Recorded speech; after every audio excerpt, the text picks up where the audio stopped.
There are secrets in this world you don't find in history books.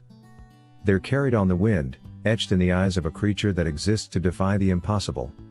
This is the story of the Jan Aarden racing pigeon dynasty, a tale not just of birds, but of a quiet obsession that unlocked a genetic code no one else could crack. For a century, the name Jan Aarden has been whispered among a select few as the architect of the greatest long-distance pigeons to ever fly. But the story begins with a small boy in a Dutch village, not with wealth or privilege. Born in the city of Oosterhout, a town known for its bakeries, Jan Aarden's deep passion for animals was evident from a young age. He begged his parents for a loft, and when they finally relented, he needed birds. His first couple of pigeons came from an almost unbelievable trade. As a student, Aarden earned a surplus of green cards for his hard work. In a system established by Father Paulus, 6 green cards could be exchanged for a red one, and 6 red cards for a book. But Jan wasn't interested in a book.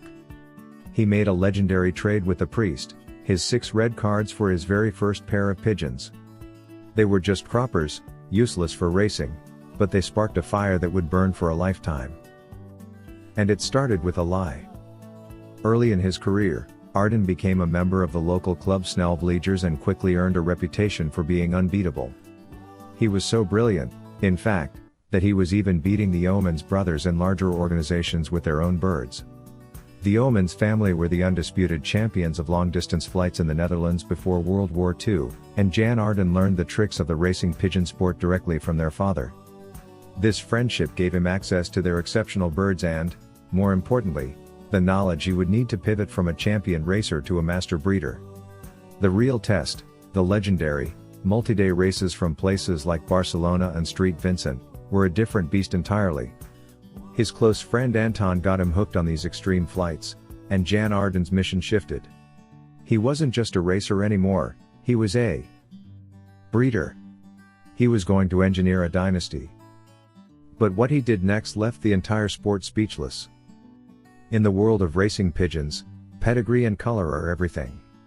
Most fanciers believe the true long-distance champions were a certain shade of blue. So imagine the reaction when Jan Aarden's founding stock included pigeons with red and mealy plumage, a trait widely considered a blemish on the strain. People openly scoffed. But Aarden saw something they didn't. He had a vision, and it was rooted in the genetics of birds like the Uden Vassard, a beautiful red pigeon from his uncle Henri Ray. He also acquired the light-checkered hen Belsk, whose father was a red cock named Leon. He wasn't following a trend, he was rewriting the rulebook, fixing the elusive genes for endurance, toughness, and supreme homing ability. He didn't care about the color of the feathers. He cared about the fire in the blood.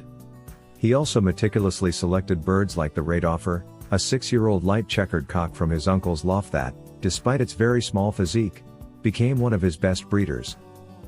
But the world wasn't ready for the truth, and the strain needed a champion to prove its worth. The name Dolle means the mad one. But his legend proves he was anything but.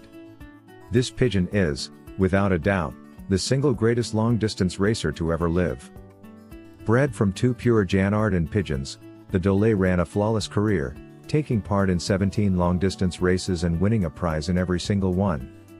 He was a phenom who could win against impossible odds, taking first provincial and third national in both St. Vincent and Dax. His physical form was a work of art, a typical Jan Aarden pigeon with beautiful chestnut brown eyes and silk-soft feathers. He was retired to the breeding loft in 1975, where he continued his legacy. His blood runs through a tremendous number of proven ace pigeons, and he became the basis of the Aarden strain in the 1970s and 80s. Because what happened next was a genetic masterpiece. The Dolle was the king, but his genetic legacy was carried by his successor, the Vlekje, or the Vlek. The Vlekje is considered a prototype of the modern Jan Aarden pigeon for good reason. He was a product of a daring and meticulous inbreeding strategy, with the Dolle's blood on both his father's and mother's sides of his pedigree. This was a high-risk gamble to concentrate the champion's genes, but it paid off in a big way. The Vlekje not only looked like the Dolle, but he also had the same fiery, dominant character. He was a car winner himself in National Dax, proving that the magic was not a one-time fluke but a blueprint for continuous victory. His superior genetics were proven when a daughter of his won first Bergerac. But with the dynasty established, a deep mystery began to surface. As the Aarden strain's fame grew, most fanciers began to crossbreed. The world became flooded with Aarden crosses, brilliant champions that were a mix of bloodlines. But the original, pure strain was on the brink of fading away. Until one man, a perfectionist named Michiel Bouck, made it his life's work to save it. Bouck's story is rarely told. He meticulously acquired over 300 original Van Gale pigeons, a line he believed to be the purest Aardens left in the world. But his obsession was so intense that he eliminated over 50% of them, including some direct children of the legendary Dolle and Vlekje themselves, because they didn't meet his thoroughbred standards. He was offered a fortune for his collection, but he refused, determined to be the last bastion of the original bloodline.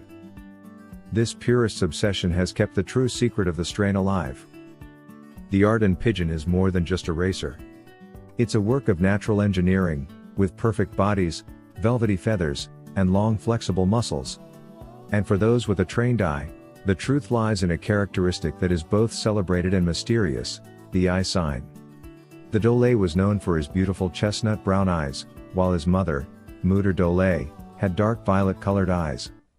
At the lofts of Michiel Bouck, the purist who saved the strain, the birds exhibit an impressive spectrum of fantastic imaginable colored eyes, varying from green to gold and from purple to chestnut brown. Some Aarden pigeons even have a crest, a distinctive feature that sets them apart from the typical racing pigeon. These physical traits are not just for show, they are the external markers of a pigeon's genetic purity and breeding potential.